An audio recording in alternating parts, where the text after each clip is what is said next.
Alright, so if you're watching this video, you probably came because you need relationship advice, and we have a pretty good one going on. I'm going to tell you how to make yours better. First thing you want to do is recognize that even though you're an us, You're both individuals. you're still two people. That means... You like different things. Exactly. So... You'll want to do different things. One of you guys might like necrophilia.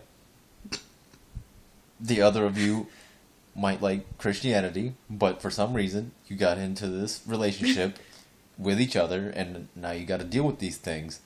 Now it's okay if one of you likes necrophilia and the other one likes Christianity. How you gonna reconcile that? Yeah, if you're willing to compromise with each other on that without compromising yourself, you got something going. If you don't want to go to church, you don't have to go to church. Consequently, if the other one does not want to fuck a dead body, they don't have to fuck a dead body. They don't. They don't. And you should respect that about the other person so that you don't piss them off. They don't start to resent you, and then they want to break up with you, and they'll think you're a terrible person.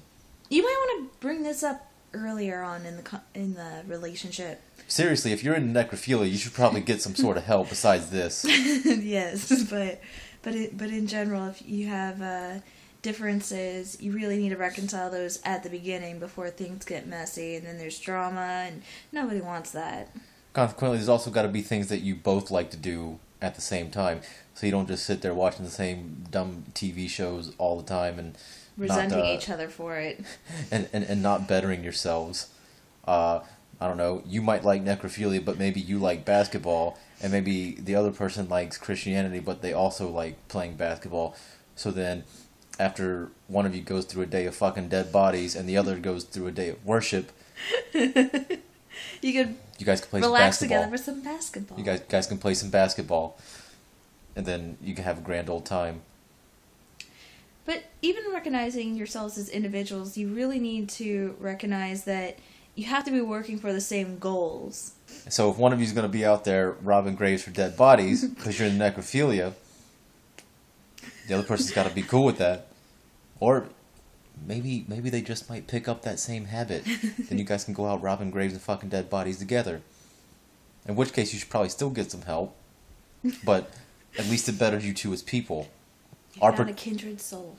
Our particular goal is to use the minimal effective amount of effort to get better at being an us and still being individuals and reconciling the two differences.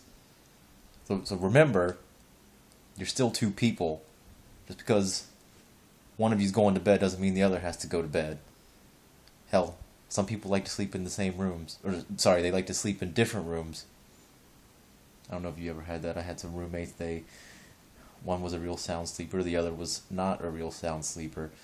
Slightest movement, wake that son of a bitch up, he'd wake up, become a raging dick, piss his old lady off, and then they finally go back to sleep eventually, and he'd stay up, play video games because he couldn't get back to sleep because he was such a light sleeper.